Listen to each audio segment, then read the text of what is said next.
नमस्कार, मैं हेना प्रसून एक बार फिर हाजिर हूँ आपके समक्ष ज्योतिष के नए कार्यक्रम को लेकर। मैं आप सभी दर्शकों का बहुत स्वागत करती हूँ अपने चैनल हेना प्रसून एस्ट्रोलॉजी में। आपके ज्योतिष के इंटरेस्ट को देख के और जो आप कमेंट बॉक्स में इतने अच्छे कमेंट लिखते हैं, अपने सुझावों और विचारों को लिखते हैं, उसके लिए मैं आपकी सच में बहुत आभारी हूँ। मैं बिल्कुल कोशिश करूंगी आप में से प्रत्येक के प्रश्नों का जवाब दूं और मैं कोई भी हेल्प आ सकी, आप लोगों के किसी भी काम आ सकी तो मैं अपने को बहुत खुशकिस्मत समझूंगी। इसके साथ ही आज हम शुरुआत कर रहे हैं मासिक राशि फल का। जून महीने में हम सभी 12 राशि वाले लोगों के लिए कैसा समय रहेगा, कैसी स्थिति बनेगी, ग्रहों की चाल क्या रहेगी, इन सब पर एक नज़र डालेंगे। और ये आज का वीडियो बहुत ही इंटरेस्टिंग होने वाला है, इसे आप स्किप ना करें और अंत तक इस वीडियो को देखें तथा जानकारी का लाभ उठाएं। जून के महीने में सूर्य अपनी राशि बदलेंगे, बुध अपनी राशि परिवर्तन करेंगे, शुक्र अपनी राशि परिवर्तन करेंगे और मंगल भी अपनी राशि परिवर्तित करेंगे। ये महीना बहुत यादगार महीना रहेगा कुछ लग्न वाले लोगों के लिए। और कार्यक्रम शुरू करने के पहले मैं ये भी बतला दूं कि आज का ये जो मासिक राशि फल है, जून महीने का जो मंथली फोरकास्ट है, ये आपकी राइजिंग साइन पे आधारित है, आपकी लग्न राशि पे आधारित है। इसे आप अपनी लग्न राशि पर देखें, इसका लाभ उठाएं। आपकी जो कुंडली होती है उसमें बहुत सारी कुंडलियां होती हैं, तो जो फर्स्ट कुंडली आपकी लग्न कुंडली होती है उसमें जहां से आपका प्रथम भाव शुरू होता है, जिस नंबर से, जैसे 1 से 12 तक ये 12 ज़ोडिएक साइंस का सीरियल ऑर्डर है, क्रोनोलॉजी है। तो जिस भी नंबर की आपकी कुंडली में प्रथम भाव में जो भी नंबर लिखा हुआ है वही आपकी लग्न राशि है। जैसे आपके प्रथम भाव में 2 नंबर लिखा है तो आप वृषभ लग्न के हुए, और अगर प्रथम भाव में 10 नंबर लिखा है तो आप मगर लग्न के हुए। इसी तरह से अगर आप 12 नंबर वहां लिखा हुआ है प्रथम भाव में तो आप मीन लग्न के हुए। राशि आपकी कुछ भी हो सकती है, चंद्र राशि से आज की भविष्यवाणी का कोई लेना देना नहीं है। इसे आप अपनी लग्न राशि से देखें और इसका लाभ उठाएं। सिंह लग्न वाले लोगों के लिए जून का ये महीना कैसा रहेगा?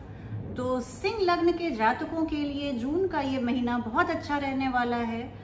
आपके षष्ठम भाव में शनि आए हुए हैं, और षष्ठम भाव में जब शनि आते हैं तो एक है कि आपके दुश्मनों का सफाया कर देते हैं। आपके लिए इंपोर्ट एक्सपोर्ट से अगर आप जुड़े हुए हैं तो बहुत ही अच्छी स्थिति, आपके लिए बहुत लाभ की स्थिति बनाते हैं। विदेशी धरती से आपका अगर किसी भी तरह का बिजनेस है या आप MNC में काम करते हैं तो आपके लिए बहुत ही लाभपूर्ण स्थिति बनी रहेगी।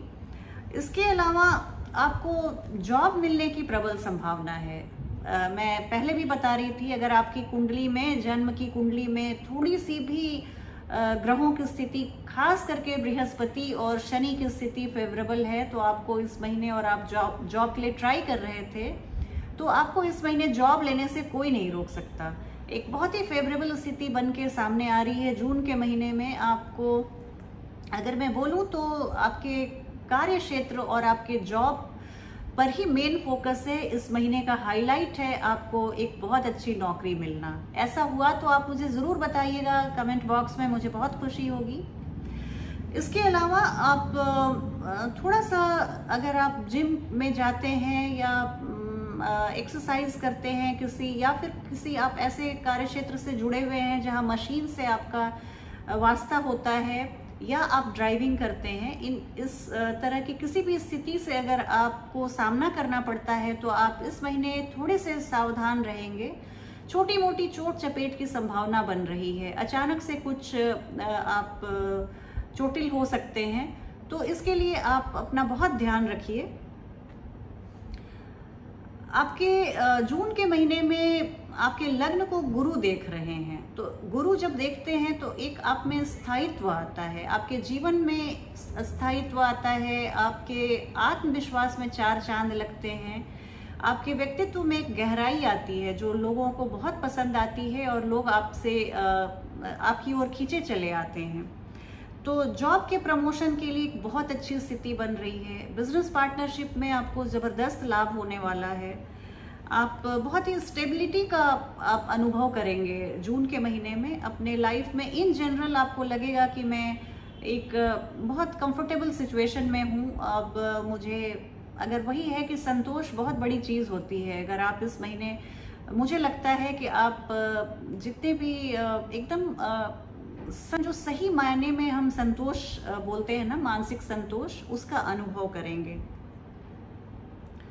कार्य संबंधी आप किसी यात्रा पर जा सकते हैं, बिजनेस टूर पे जा सकते हैं, ऑफिशियल टूर पे जा सकते हैं। तो इस तरह की स्थिति भी बन रही है जो आपके लिए बहुत लाभदायक सिद्ध होगी।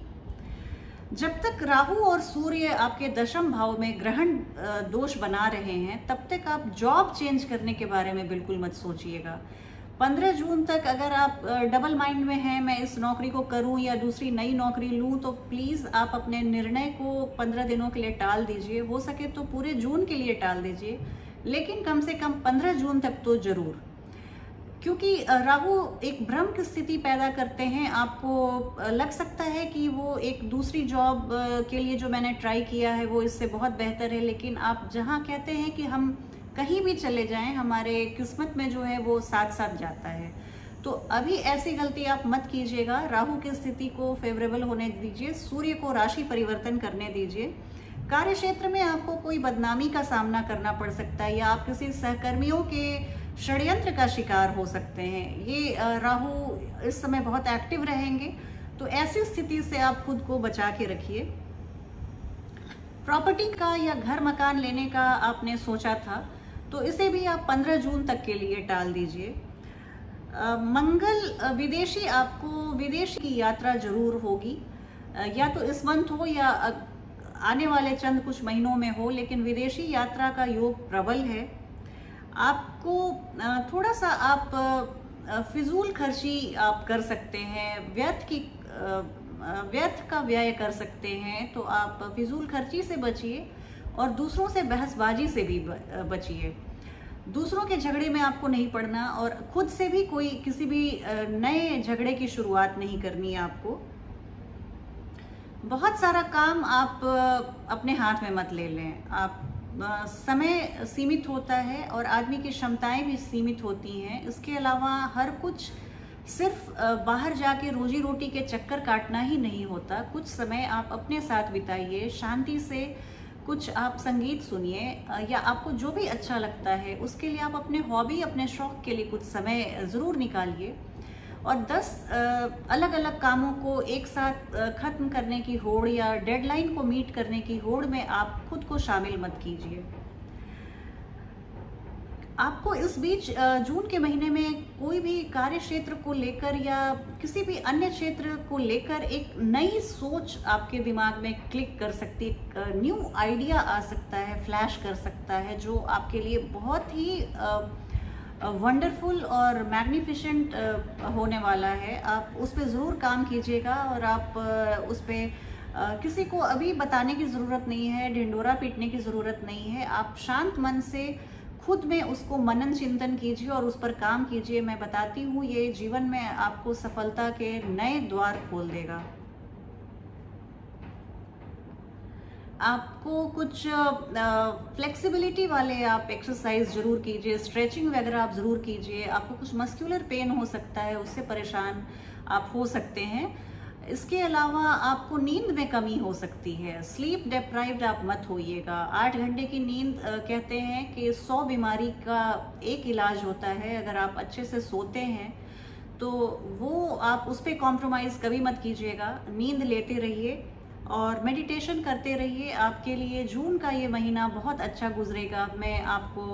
मैं ईश्वर से कामना करती हूँ कि जून के महीने में आप स्वस्थ रहें, समृद्ध रहें और खुशहाल रहें।